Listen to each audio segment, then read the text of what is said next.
Uh, we are going to see about the relational algebra. Okay. Yes. So this concept of relational algebra was introduced in 1970,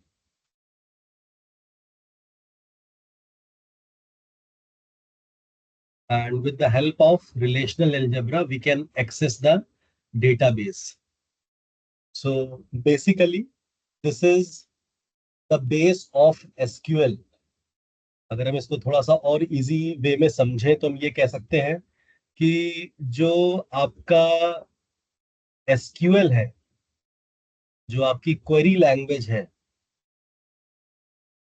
इसके जो mathematical जो background है, जो आप mathematical background आप कह सकते हो, that is relational algebra. Okay.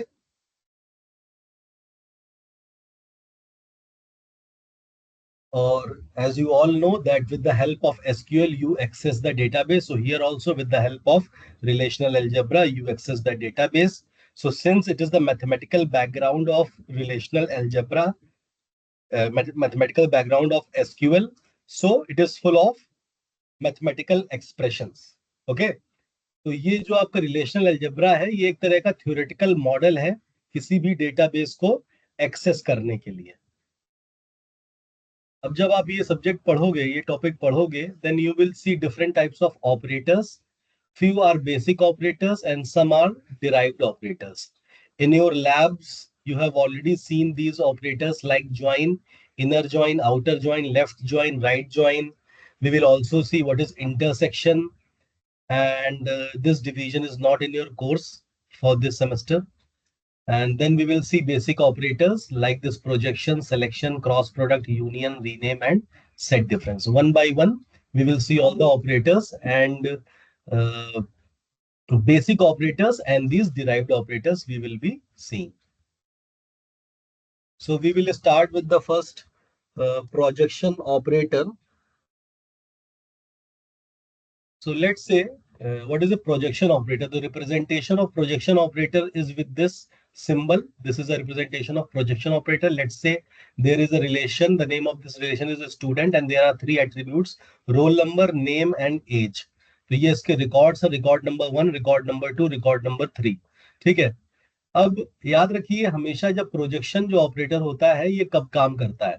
So where one और more than one column has to be fetched, then you have to used it.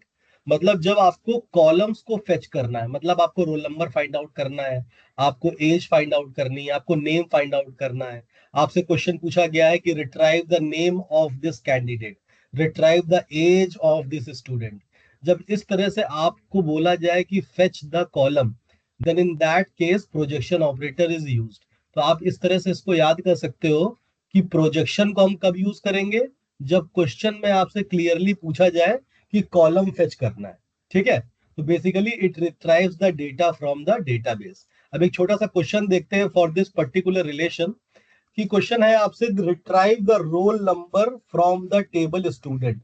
अब टेबल स्टूडेंट आपके सामने ये दे रखा हुआ है. क्वेश्चन क्या पूछा गया? Retrieve the roll number. और रोल नंबर क्या है? एक कॉलम है. और जब कॉलम आपसे फेच करने के लिए कहा जाए तो आप कौन सा ऑपरेटर यूज करते हो? आप प्रोजेक्शन ऑपरेटर यूज करते हो. तो फिर आप क्या लिखोगे? You will simply write projection. You will write projection.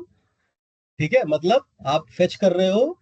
तो फेच कर रहे हो, किसको फेच कर रहे हो? रोल नंबर फेच कर रहे हो, क्योंकि क्वेश्चन में रोल नंबर पूछा गया है. उस कॉलम का नाम लिखोगे, कहां से कर रहे हो उस टेबल का नाम लिखोगे, रिलेशन का नाम लिखोगे, और ये आपका आंसर हो जाएगा. ठीक है.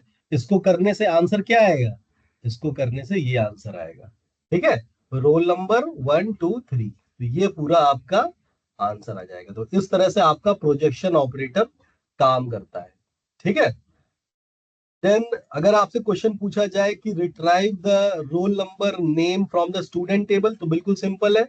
अब आपसे दो कॉलम्स एक्सेस करने के लिए पूछा गया है, तो यहाँ पे रोल नंबर कॉमा नेम कहां से करना है? स्टूडेंट से करना है. टेबल का नाम यहाँ लिख दो. तो ये आपका क्या हो गया? आंसर हो गया. तो इस तरह से हम प्रोजेक्शन ऑपरेटर को के ऊपर काम करते हैं। ठीक है। अब यहाँ पे एक चीज बड़ी इंपॉर्टेंट है जो आपको समझना है और याद रखना है हमेशा, which is very much important in terms of your interviews and vivas, which is the theoretical concept and theoretical point of projection. That projection जो होता है जब ये काम करता है तो बाय डिफॉल्ट ये यूनिक आंसर आपको देता है। ठीक है। जैसे अगर आपको याद हो तो जैसे सेलेक्ट एक मैंने आपको बताया था, और ये मैंने आपको एक बताया था सेलेक्ट डिस्टिंक्ट। तो जो आपका ये सेलेक्ट डिस्टिंक्ट है, ठीक है, ये आपका काम करता है इसके लिए। Just a minute, let me check whether the recording is going on और नॉट। हाँ, रिकॉर्डिंग हमारी चल रही है सक्सेसफुली। ठीक है। तो सेलेक्ट डिस्टिंक्ट पे ये काम करता है। तो अगर मैं यहाँ पे बोलूं आपसे, अगर मैं क्वेश्चन में आपसे यहाँ पे बोलूं कि retrieve the name of the student table, तो क्या यहाँ पे लिखूंगा मैं नेम स्टूडेंट। तो आंसर क्या आएगा, इसका आंसर ये आएगा नेम और ए बी। ए आएगा नहीं आएगा, डिस्टिंक्ट पे काम करता है ना, तो ए दोबारा नहीं आएगा, केवल रिपीटेड वैल्यूज नहीं आएंगी, केवल एक बार ए आएगा और आपका बी आएगा। तो इस तरह से आपका ये काम करता है। ठीक है। तो इसीलिए आप देखोगे यहाँ पे हमको रिपीटेड वैल्यूज नहीं मिलेगी। नेक्स्ट है आपका selection operator. This is the representation of selection operator. अब देखिए क्वेश्चन में दे रखा हुआ है retrieve the name of student whose roll number is equal to 2। ठीक है। आपको रोल नंबर बताना है, मतलब आपको यहाँ पे प्रोजेक्शन ऑपरेटर भी यूज होने वाला है, क्योंकि आपको फाइनली नेम बताना है। ठीक है। और किसका बताना है, उस स्टूडेंट का नाम बताना है जिसका रोल नंबर 2 है। तो याद रखिए सिलेक्शन जो ऑपरेटर होता है हम तभी यूज करते हैं जब जहां कहीं भी कंडीशन होती है। ठीक है। तो कंडीशन के लिए हम लोग सिलेक्शन ऑपरेटर यूज करते हैं। ठीक है। तो कंडीशन क्या कह रही है, रोल नंबर 2 होना चाहिए, तो रोल कंडीशन के लिए सिलेक्शन ऑपरेटर रोल नंबर क्या है, roll number is equal to 2। ठीक है। किसका, स्टूडेंट का टेबल, स्टूडेंट टेबल का। और हमें क्या फेच करना है, हमको रोल नंबर फेच करना है, सॉरी, हमको क्या फेच करना है, उस स्टूडेंट का नाम फेच करना है। तो इसको हम किसके अंदर लिख देंगे, फेच करने के लिए, कॉलम को फेच करने के लिए क्या यूज करते हैं, हम प्रोजेक्शन ऑपरेटर यूज करते हैं। तो यहाँ पे हम नाम लिख देंगे। तो इस तरह से आप समझिए जो प्रोजेक्शन होता है इट वर्क्स ऑन कॉलम। ठीक है। और जो आपका सिलेक्शन होता है it works on the row. So always remember that this is what we are going to write first. Okay. Because firstly you have to fetch and you have to straight away go to that specific row. Okay. We have to go first to the row and we will go to the row with the help of that condition where the answer is present. And when we will be went over there, then finally we will access that column. This is how selection work. Next है आपका cross product. Cross product बहुत simple होता है, इसमें ज्यादा कुछ भी नहीं है।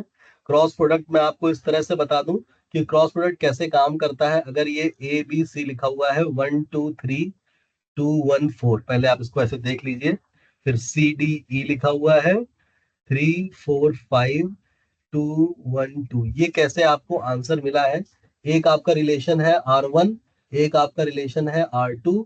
जब आप R1 और R2 के बीच में क्रॉस प्रोडक्ट करोगे then you will get this answer. कैसे मिलेगा, इसका इसके साथ कॉम्बिनेशन बन जाएगा, इसका इसके साथ कॉम्बिनेशन बन जाएगा, इसका इसके साथ कॉम्बिनेशन बन जाएगा, इसका इसके साथ कॉम्बिनेशन बन जाएगा, तो आपको ये आंसर मिल जाएगा। ठीक है।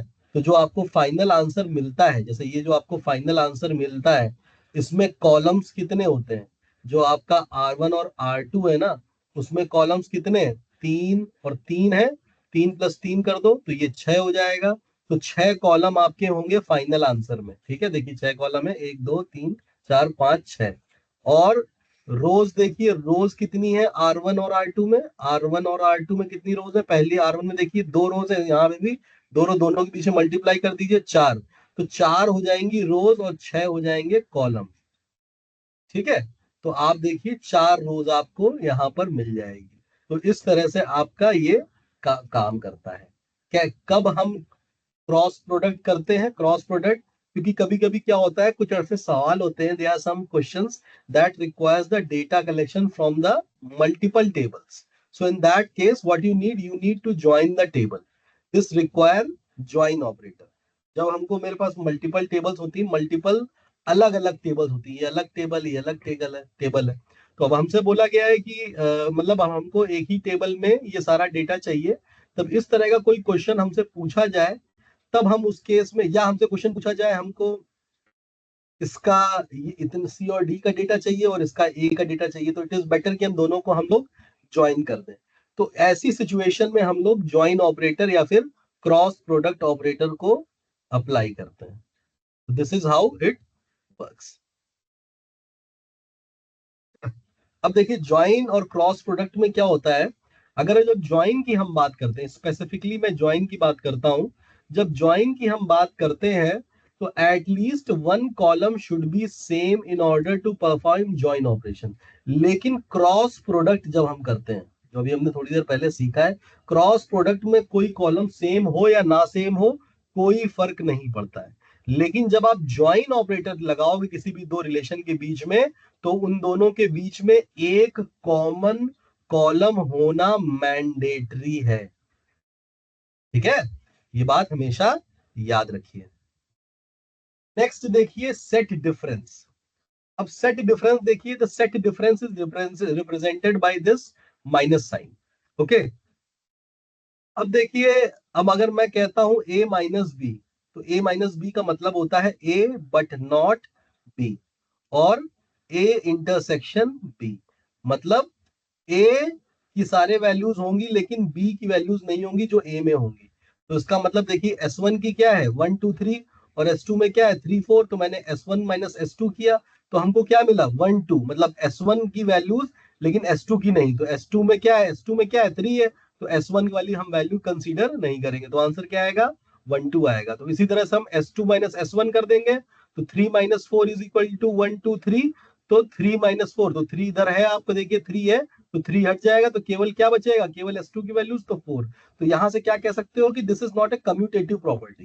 तो जो सेट डिफरेंस होता है ये आपकी कम्यूटेटिव प्रॉपर्टी को फॉलो नहीं करता है. Means a minus B is not equal to b minus A. इसको इस तरह से समझिए, S1 है S2 है 1 2 3, और ये है 3 4.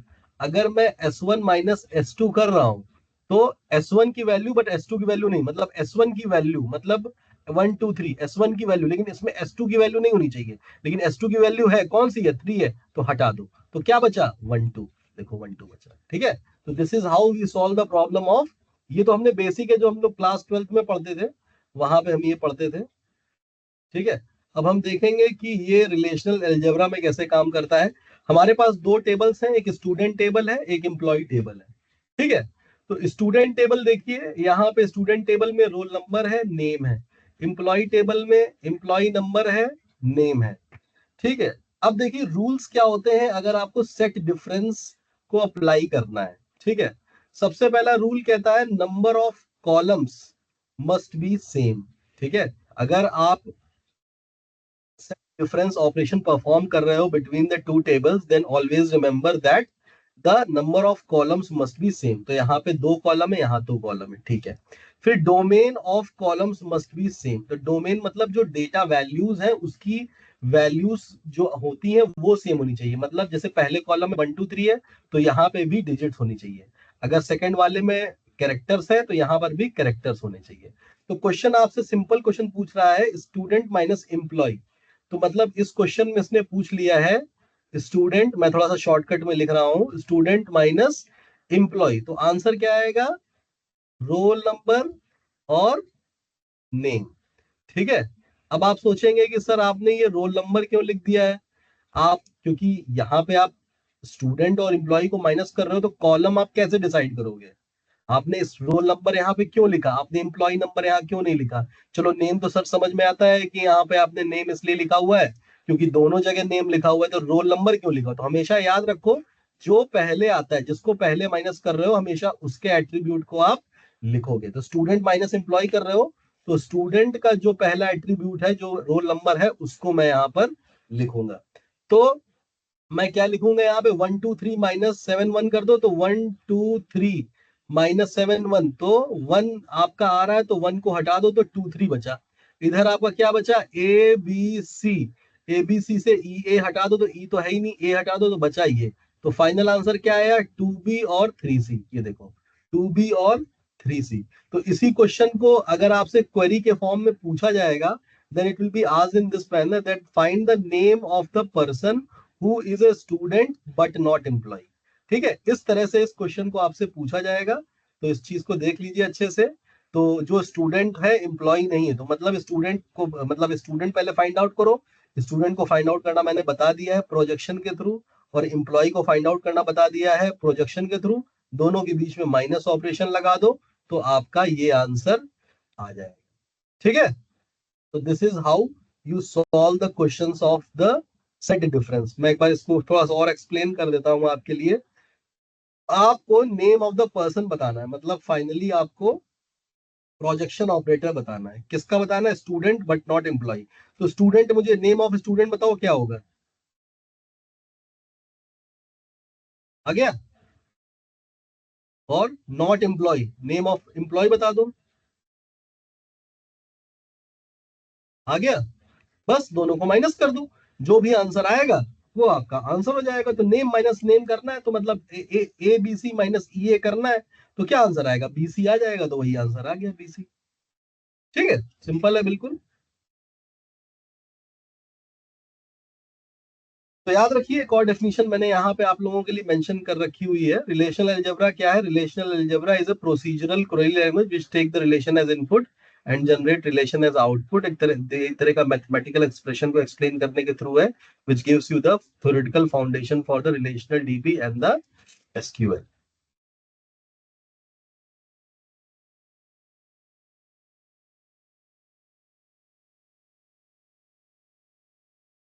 अब नेक्स्ट चीज जो हम देखेंगे वो है यूनियन। यूनियन आप ऑलरेडी जानते हो क्या होता है यूनियन। S1 मान लीजिए है आपका 1 2 3, S2 है मान लीजिए आपका 3 4 5। तो अगर S1 यूनियन S2 जो हम लोगों ने क्लास 11 12 में पढ़ रखा है, करेंगे तो क्या मिलेगा, 1 2 3, 3 ऑलरेडी रिपीटेड है तो 4 5। This is the final answer which you will gate. तो सिंपली यहां पर भी वही सेम रूल लगता है जो पहले हमने पढ़ा था, that the number of columns must be same, जो कि सेम है, एंड द डोमेन, मतलब वैल्यू की जो होनी चाहिए वो सेम होनी चाहिए। यहाँ पे डिजिट है तो यहाँ डिजिट, यहाँ कैरेक्टर तो यहाँ कैरेक्टर। तो क्वेश्चन बहुत सिंपल है, स्टूडेंट एक रिलेशन है, एम्प्लॉय एक रिलेशन है, इन दोनों के बीच में यूनियन ऑपरेटर आपको परफॉर्म करना है। ठीक है, फिर आप पूछेंगे कि सर फाइनल आंसर क्या होगा, जैसे स्टूडेंट माइनस एम्प्लॉय है, दोनों आपके सामने लिखा हुआ है, तो मैं क्या लिखूंगा, पर हमारा कॉलम यहाँ पर क्या होगा। तो हमसे क्वेश्चन पूछा गया है स्टूडेंट यूनियन एम्प्लॉय, तो पहले क्या लिखा हुआ है, स्टूडेंट लिखा हुआ है, तो स्टूडेंट वाले का कॉलम नंबर, कॉलम नेम लिख दो, रोल नंबर लिख दो। और इस दोनों का तो वो तो सेम ही है। ठीक है, तो इस तरह से आप लिख दोगे। तो अब कर दो सबका क्या है, 1 2 3 7। ठीक है, क्योंकि 1 ऑलरेडी रिपीटेड है। और इधर क्या हो जाएगा, ए बी सी और ई। तो इस तरह से आपका यूनियन ऑपरेटर काम करता है। ठीक है, देखो मैंने आपका वो पॉइंट लिख रखा हुआ है यहाँ पे, confusion occurs here's that what is the name of the column, to remember always put the name of the first table. जो मैंने आपको अभी समझाया है उसको, फर्स्ट टेबल जो भी आपकी आ रही है उसको आप कर दीजिए। तो किस तरह से क्वेश्चंस आपसे पूछे जा सकते हैं, the question that can be asked is that name the person who is student और एम्प्लॉय। तो याद रखो, जब कभी भी और ऑपरेटर आपसे पूछा जाए, और ऑपरेटर, उस केस में आपको स्ट्रेट अवे यूनियन लगा देना है, और दिस बट नॉट दैट, इस केस में आपको सेट डिफरेंस लगा देना है। तो इन सब चीजों की अच्छी से प्रैक्टिस करिए, आप लोगों को सब समझ में आ जाएगा। जैसे इस क्वेश्चन में आपसे पूछा गया है कि name the person who is student और एम्प्लॉय, तो कुछ नहीं करना है, नेम द पर्सन बता दिया, स्टूडेंट बता दिया, एम्प्लॉय का भी बता दिया, ऑलरेडी एक्सप्लेन कर चुका हूं, दोनों के बीच में यूनियन लगा दिया और आपको आंसर मिल गया। ठीक है, नेक्स्ट है आपका रीनेम। इसको मैं थोड़ा सा जूम आउट कर देता हूं।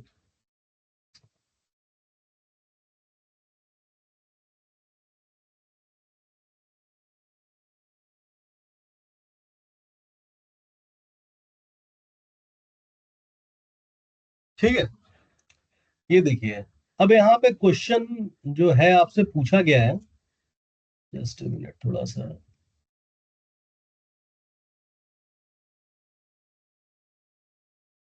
देखिए यहाँ पे क्वेश्चन है रीनेम।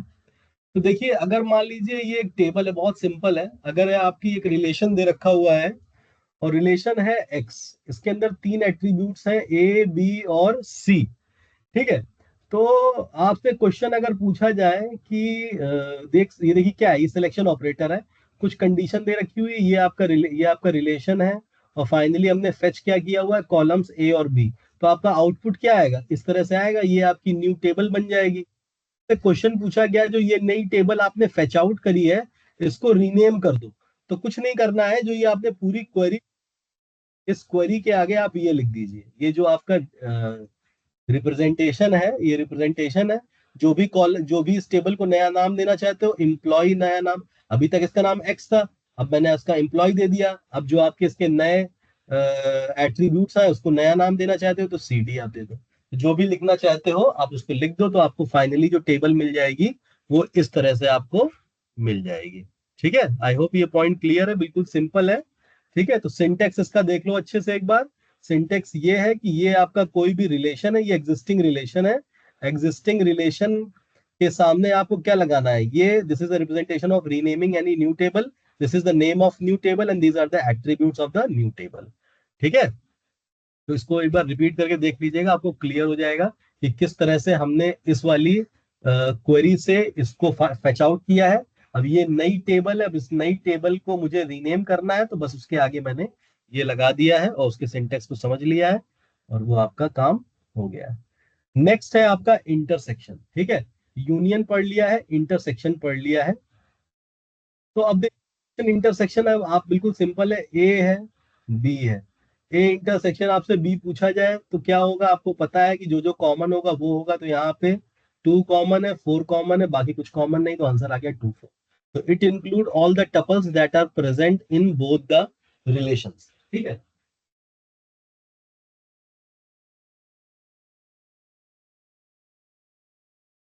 अब देखिए यहाँ पे दो रिलेशन दे रखे हुए हैं।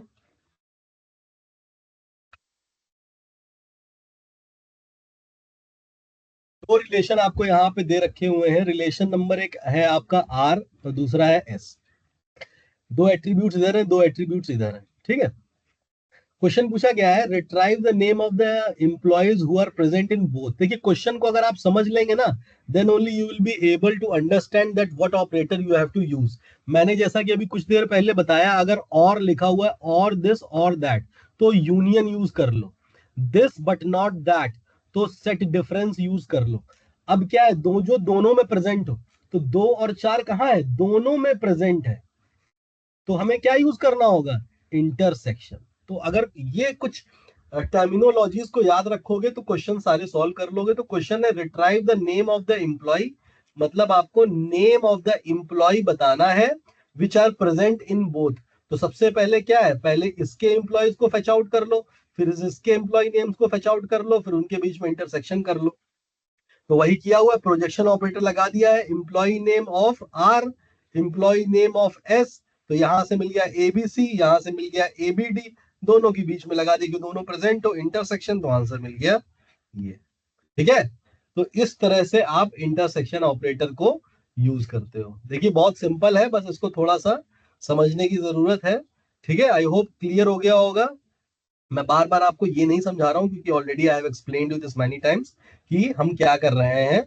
ये क्वेश्चन आपको दे रखा हुआ है, उसने पूछा है कि रिट्राइव करना है नेम ऑफ द एम्प्लॉयज, मतलब एम्प्लॉय का नाम नेम करना है which are present in both, दोनों में प्रेजेंट हो। तो इसका मतलब क्या है कि प्रोजेक्शन एम्प्लॉय नेम आर का भी निकाल लो, प्रोजेक्शन एम्प्लॉय नेम एस का भी निकाल लो, दोनों में प्रेजेंट हो। तो इंटरसेक्शन एक ऐसा ऑपरेटर है जो दोनों में प्रेजेंट निकाल सकता है। तो बस जैसे ही ये लिखोगे वैसे ही आपको आंसर मिल जाएगा। आंसर क्या मिलेगा, आपको आंसर मिलेगा एम्प्लॉय नेम ए और बी, बस, क्योंकि यही दोनों आपकी वैल्यू सेम है, सीडी सेम नहीं है। ठीक है,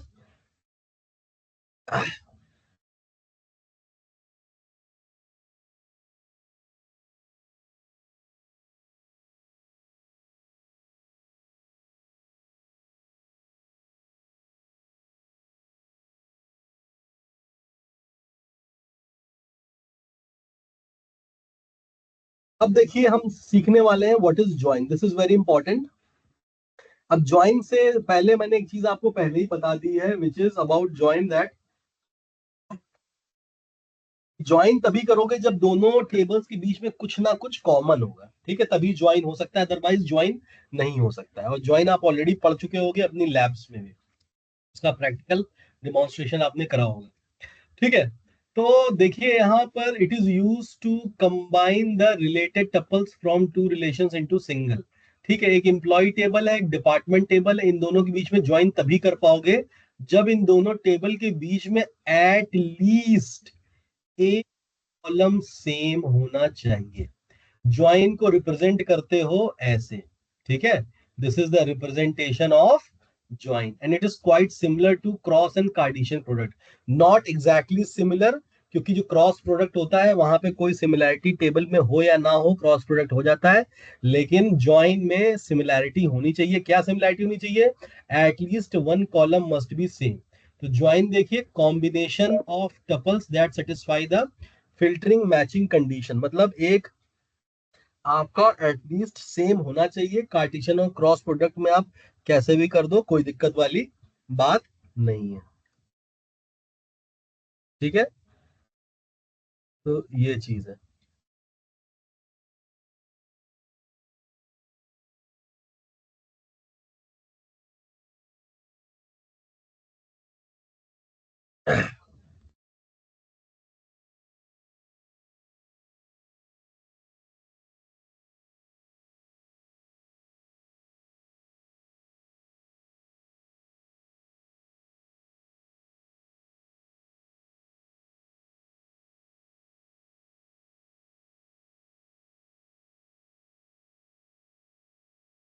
अब देखिए, अब यहाँ पे टाइप कार्टेशियन, हाँ ये हो गया था।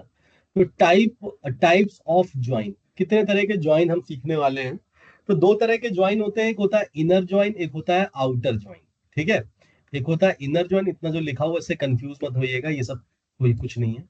एक होता है इनर ज्वाइन, एक होता है आउटर ज्वाइन। इनर ज्वाइन के अंदर आप पढ़ोगे थीटा ज्वाइन, इक्वी ज्वाइन और नेचुरल ज्वाइन।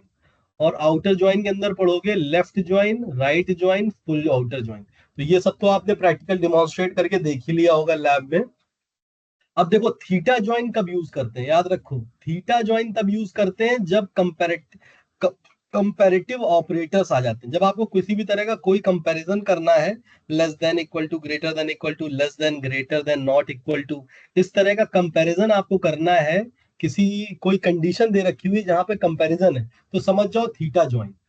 इक्वी ज्वाइन का मतलब होता है जब आपका जो कंपैरेटिव ऑपरेटर है वो इक्वल टू है, मतलब थीटा ज्वाइन में अगर आपने इक्वल टू यूज कर लिया तो वो थीटा ज्वाइन नहीं होगा, वो इक्वी ज्वाइन बन जाएगा। और नेचुरल ज्वाइन क्या होता है? वो तो नेचुरल ज्वाइन नॉर्मल ज्वाइन होता है जो ज्वाइन ऑपरेशन परफॉर्म करते हैं।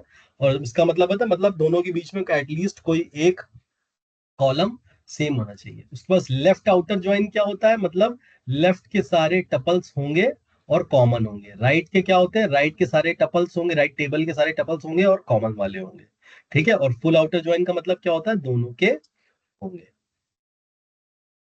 वन बाय वन देखते हैं कि इनर ज्वाइन क्या होता है। पहले थीटा ज्वाइन देखते हैं, ठीक है। थीटा ज्वाइन का रिप्रेजेंटेशन ये होता है, this is how we represent the theta join and these are the comparative condition. इस तरह के ऑपरेटर्स अगर क्वेश्चन में यूज हो रहे हैं, that means we are using the inner join of theta join. मान लीजिए क्वेश्चन दे रखा हुआ है, एक आपके पास रिलेशन है मोबाइल और दूसरा रिलेशन है लैपटॉप। मॉडल प्राइस क्वेश्चन है, क्वेरी है, purchase both mobile and laptop but the mobile price should be less than laptop price, ठीक है। क्वेश्चन है आपसे कि mobile price should be less than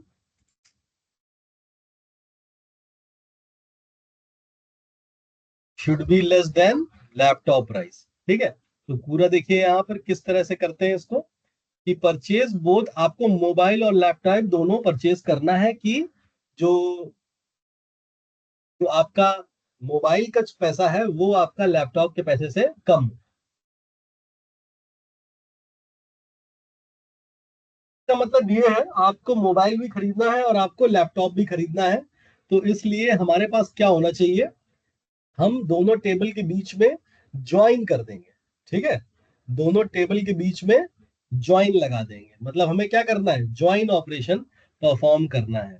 ठीक है, मतलब हमें क्या चाहिए, हमें मोबाइल मॉडल भी चाहिए, मतलब हमको ये वाला कॉलम भी चाहिए और हमको ये वाला कॉलम भी चाहिए, हमको लैपटॉप भी चाहिए, हमको मोबाइल भी चाहिए एक ही टेबल के अंदर। और इस हिसाब से चाहिए कि मोबाइल का जो प्राइस है वो लैपटॉप के प्राइस से कम हो। तो क्या करना है, मोबाइल टेबल लिख दो, लैपटॉप टेबल लिख दो और दोनों के बीच में ज्वाइन ऑपरेशन परफॉर्म कर दो और नीचे लिख दो कंडीशन, बस खत्म। इस तरह से आपका हो जाएगा ज्वाइन ऑपरेशन, आप लिख दोगे। ठीक है, और इसका आंसर क्या आएगा, आंसर देख लो। ये तो हो गया मोबाइल मॉडल, क्योंकि मोबाइल मॉडल आपको चाहिए, मोबाइल चाहिए, और आपको क्या चाहिए, लैपटॉप चाहिए। ठीक है, और इस तरह से चाहिए कि मोबाइल का क्या है, मोबाइल का प्राइस शुड बी लेस। मतलब देखो किसका लेस है, सैमसंग, देखो 10,000 से किसी का लेस कम है नहीं, तो नोकिया नहीं आएगा यहाँ पर। ठीक है, मोबाइल का लेस होना चाहिए, हाँ है तो लेस, नोकिया आएगा। तो यहाँ पे आप क्या लिखो, नोकिया। नोकिया का कॉम्बिनेशन किसके साथ बन रहा है, 10 के किससे किससे कम है, डेल से और एसर से, तो यहाँ पे लिख दो डेल एसर नोकिया। 20 से क्या क्या कम है, सैमसंग। सैमसंग किससे कम है 20 के से, डेल से, तो 30 के। आईफोन 50 के किसी से कम नहीं, तो फाइनल आंसर क्या आएगा, ये आएगा। कैसे आएगा, दोनों के बीच में आपने ज्वाइन ऑपरेशन परफॉर्म कर दिया और आपको ये मिल गया।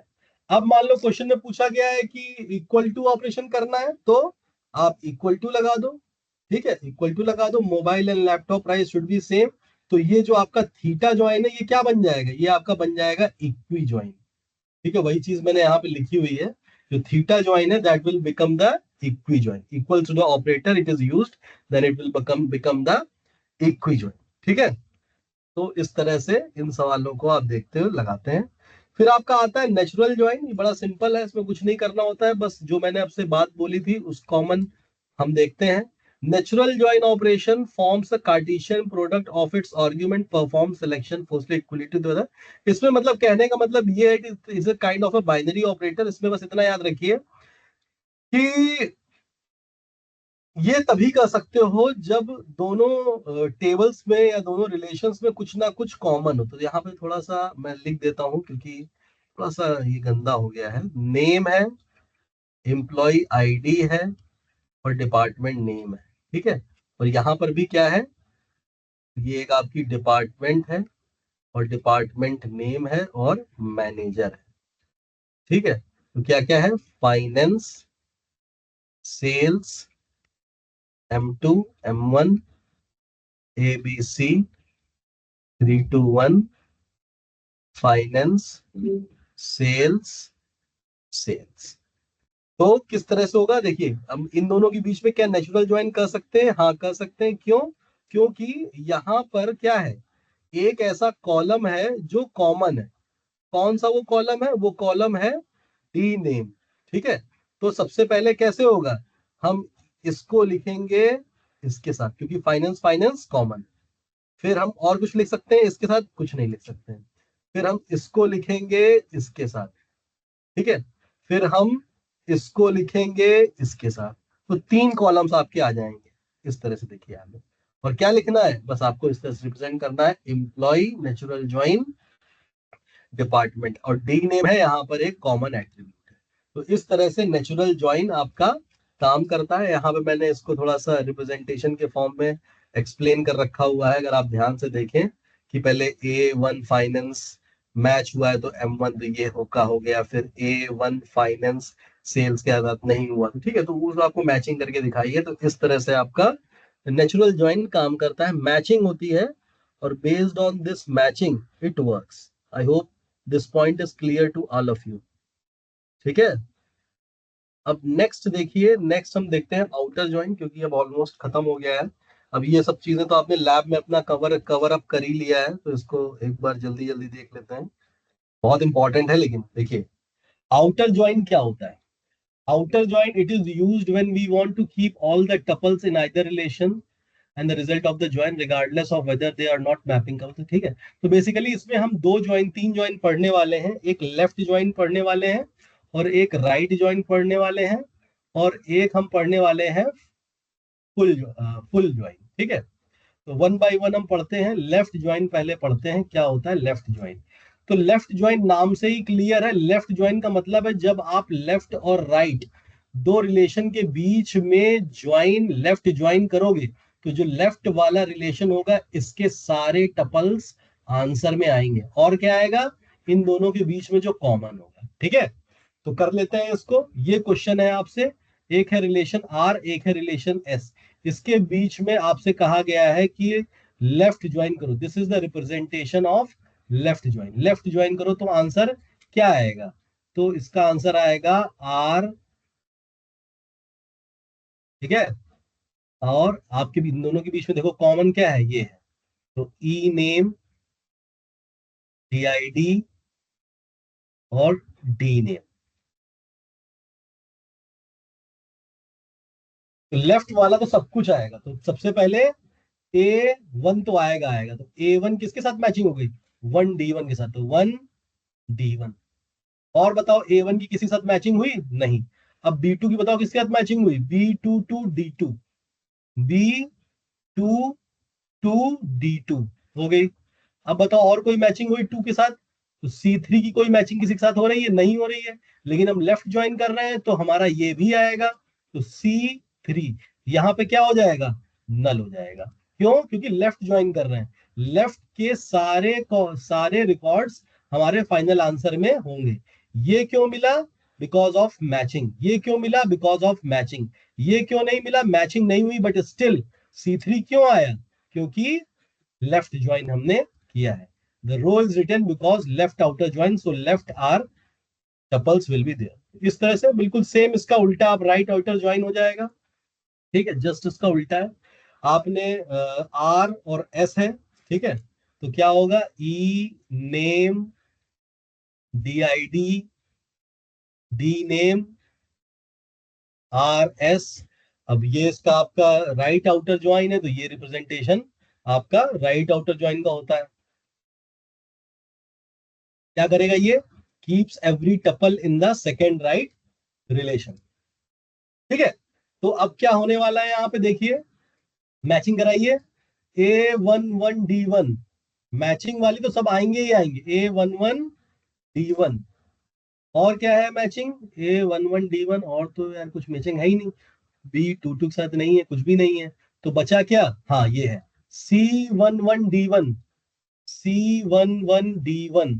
और क्या है, कुछ नहीं है। लेकिन ये राइट ज्वाइन है तो इसके सब आएंगे, तो अभी तक ये तो आया ही नहीं, तो उठा के क्या लिख दो, थ्री डी टू। यहाँ पे कुछ है नहीं मैचिंग, तो नल। ठीक है, तो फाइनल आंसर आप देख लीजिए, ये आपका फाइनल आंसर आ गया। This is how right join works. ठीक है, अब आप देखिए how this full outer join works. Full outer join क्या होता है, it will keep all the tuples from both left and right relation. ठीक है, मतलब the representation of this full outer join is this, this is how you represent the full outer join. तो आपने जैसे उसी सेम सेम क्वेश्चन को ध्यान से अगर देखो, मुझे इसे जूम आउट करना पड़ेगा थोड़ा सा।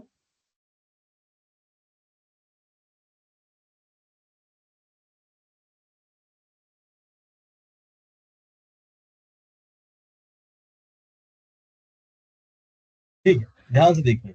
अब इसका मतलब है it will keep the tuples of both relation left और राइट, कुछ नहीं है इसका। देखिए ध्यान से देखिए, मैं इसको इस तरह से रब कर देता हूं, आप लोगों को क्लियर समझ में आ जाएगा। देखिए,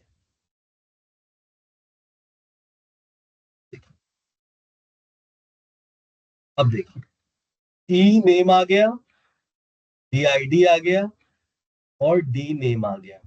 ठीक है, अब ये क्या है आपका, ये आपका फुल, मतलब फुल का मतलब है लेफ्ट के भी आएंगे, राइट के भी आएंगे, और कॉमन भी आएंगे।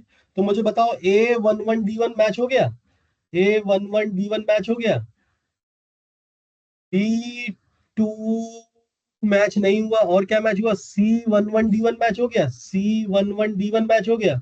और कोई मैचिंग है, नहीं है, तो अब बाकी के सब लिख दो। डी टू मैचिंग नहीं है, तो null. Three D one, three D two sorry, तो यहाँ पे आ गया नल। बस हो गया, this is full outer join. ठीक है, तो this is how we solve the questions of full outer join and right outer join. तो इसको एक बार अच्छे से पूरा वीडियो सेशन अच्छे से देखिएगा, समझिएगा। आई होप आप लोगों को अच्छे से क्लियर हो गया होगा कि किस तरह से इसको काम करते हैं। ये आपके वीडियो आपके फ्यूचर के लिए भी काम आएगा। This is a very very important concept and it is one of the most, मतलब कठिन भी कॉन्सेप्ट है ये का, ये स्टूडेंट्स के लिए, क्योंकि थोड़ा डिफिकल्ट होता है। तो इसको मैंने अपने खुद के नोट से अच्छे से आपके लिए वीडियो बना दिया है। It will work for you for whole semester. Okay, thank you so much everybody, thank you all, thank you everybody.